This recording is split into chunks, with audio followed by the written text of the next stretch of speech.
You're fine, Moomerson. You're fine, baby girl.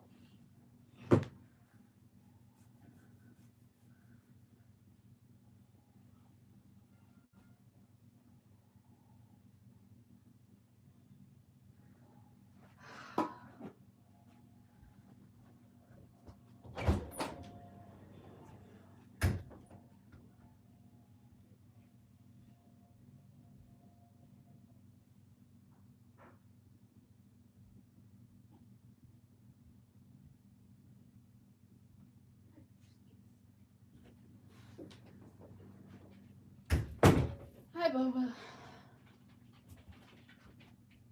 Okay, no cats up there. God damn it. Stay. You're okay, Boba. Ugh.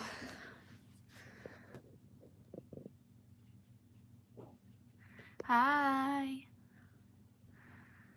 Oh, thank you. I'm so glad you like my videos.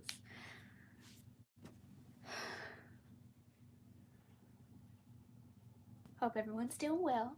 Hi.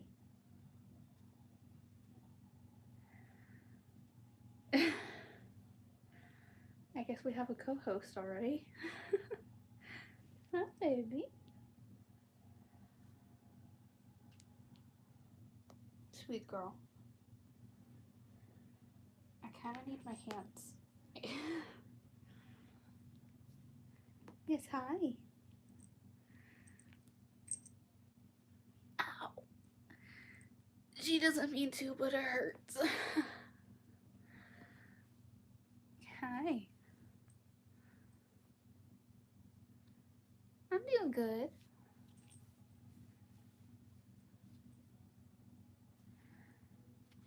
I'm doing a lot better now that I have this one in my lap. Yeah, this is Boba. Hi, welcome in.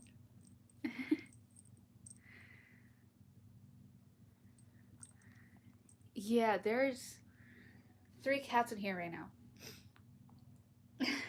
There's Minnie over there, Moo right there, and Boba right here. Hi, honey.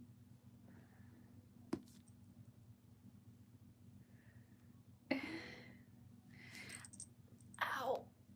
She's not very good at balancing, so she kind of latches on. Yeah, I know what you meant. Will you just lay down? Please. Just settle down. Anyway, how's everyone's night going?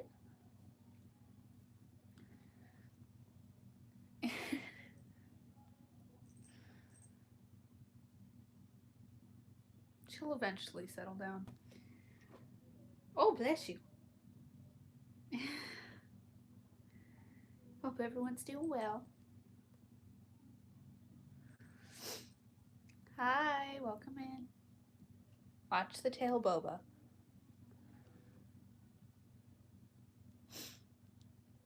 You're such a sweet girl. Until you do that. No biting.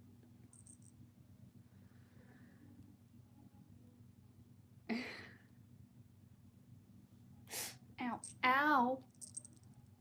Be gentle.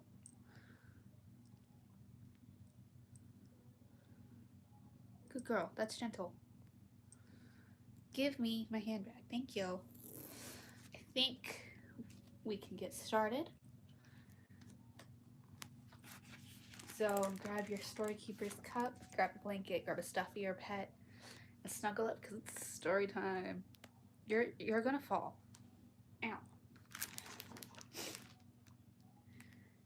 Saturday, 11:53 p.m. Hang on, I have to grip the page. Don't chew on. No. No. No.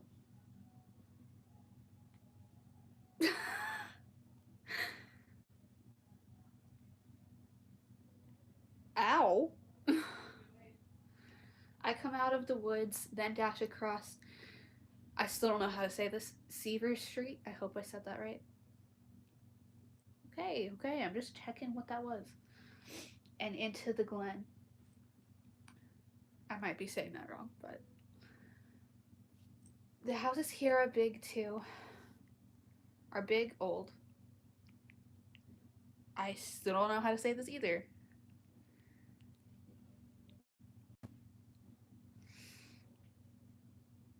So I'm gonna skip that because I don't know how to say it.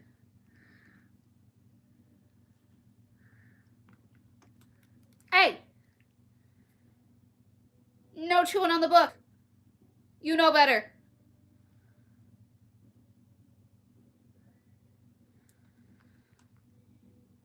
Yeah, I'm gonna replace this. But I don't know what to replace it with. Stop! Boba.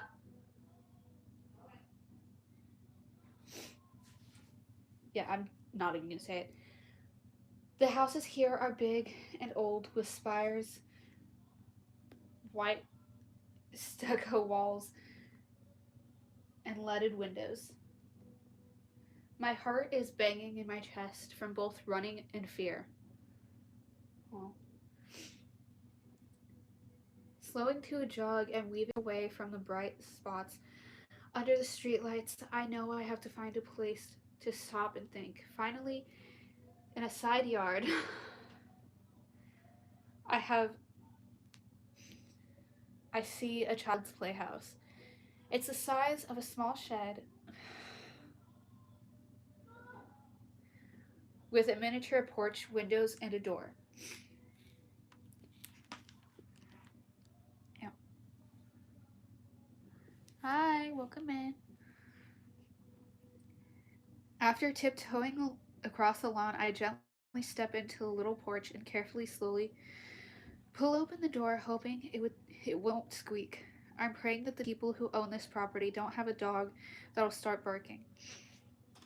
It's dark inside, but with the door open, I can make out a small yellow plastic table and two red plastic child-sized chairs. Don't even think about it.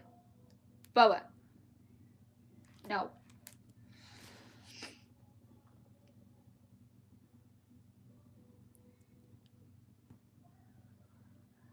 Hi, welcome in. I let the door close and find myself in blackness. I cannot do that much darkness. Ugh. Just I hate not being able to see. I hate it so much. Why does that matter?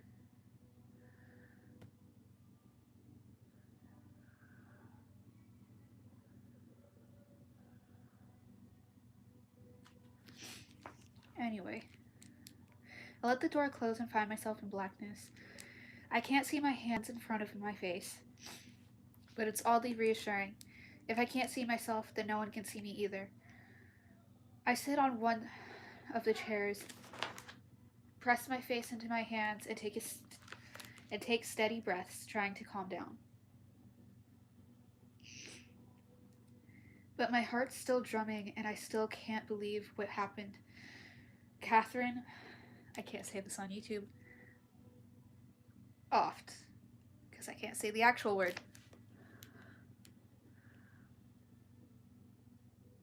Oh, thank you. And now what? I've never run away like that before. I never did anything wrong that would require running. Why did I run? Why didn't I stay and try to explain?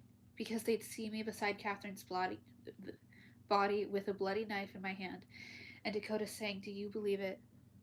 Sorry, someone's texting me. Of all people. Of course they'd believe it. After all, 2 years ago, my older brother Sebastian made national news by bludgeoning our father nearly to death with a two by four, leaving him brain damaged and mute and paralyzed from the neck down. What's so hard to believe? Like brother, like sister, right? I forgot how dark this book is. My bad. Into the inky stillness inside the playhouse comes a distant sound of sirens. Dread chills my veins. The police are coming. I can picture what's happening. Based on the phone calls from kids at the Kager, a code 1141 has been issued. These codes still just. I don't get them. The boxy red and white ambulance is pulling out of its bay at the new town center. The sirens grow louder and closer. The police will be the first to arrive, and they'll hurry across the baseball field and into the woods with flashlights. Sorry, someone's texting me again.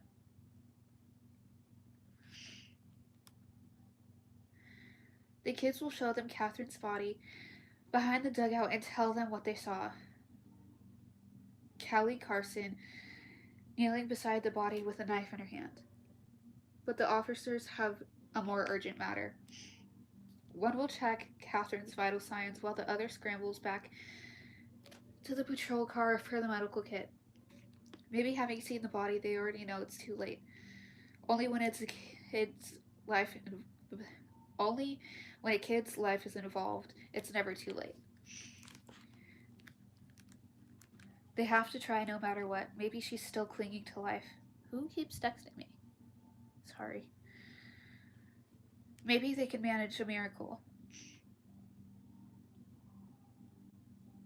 The officer with the medical kit returns. He and his partner make a valiant but vain attempt to revive Catherine. Moments later, the ambulance crew arrives. The EMTs hurry and take over. Now one of the officers gets on his radio to report the grim news. Looks like a code 187 homicide. This must have taken a lot of research to get accurate. They will tell the kids to step back but stay close. After all, there is a homicidal maniac on the loose. But now the detectives have arrived and surveyed the crime scene. I was trying to figure out a word to replace that.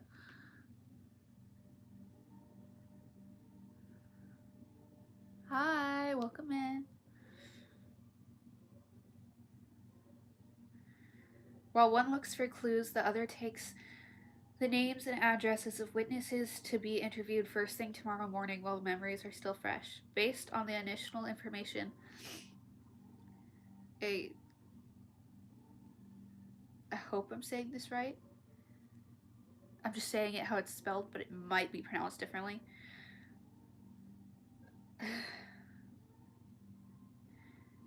You know what? I'm not saying it. Bolo, because I'm just going to say that, will be issued before long. Be on the lookout for Callie Carson, age 17, 4'10", roughly around 100 pounds, dressed in jeans and a black hooded sweatshirt. Hi, welcome in. And here I am, maybe a quarter of a mile away, quivering in the dark with no idea what to do. A year ago, Catherine... Her last name still gets me. Remington Day, the most popular girl in the grade, started to be nice to me, inviting me to sit with her table at lunch and do things with her and her friends after school. But Remingtons were the town's earliest residents. Catherine's ancestors had first come to Soundview in the early 1800s, and the town hall was a row of portraits of the mayors going back to the 1820s. And close to half a dozen had the last name Remington. Oh, damn. I forgot about that. Catherine... The dogs are in trouble. Catherine was a dynamo, maybe 3 inches taller than me. I hope I said that right. With a light brown page boy haircut, and made crazy amounts of energy. Damn, I wonder what they did. No one else was on more committees or involved in more school activities. Even though she did avoid my position that required any position that required an election. You be nice to her. Hi. When she made it clear that she wanted to be friends, I figured it was just a charity case to her. Sometimes in a dark moment, I even wonder if she's using me to prove just how powerful and popular she was. Powerful enough that she could have the loser Callie Carson as a friend and still be the center of the social swirl. But the reason didn't matter. I was desperate for distraction for my friends and school for a little fun. My family had been irreparably fractured. I'd quit the cross-country team just when it looked like we had a chance to win the statewide championship. My boyfriend Slade, still a cool name, but a name that I've never heard, was working long hours, sometimes on jobs out of town, and my best friend Jeannie had moved back to England. See, I know what happens later on. I won't spoil it. But the gears are turning in my head already. Hi. And out of nowhere, there was Catherine offering me a lifeline. I had to believe that anyone in my situation would have leaped to take it. And that, my beautiful raindrops, is the end of chapter 2. I will be back tomorrow with chapter 31. Thank you. I would love to hear your theories and thoughts on the book so far. But until tomorrow, good morning, good afternoon, and good night, my beautiful raindrops. Stay spooky, stay weird, stay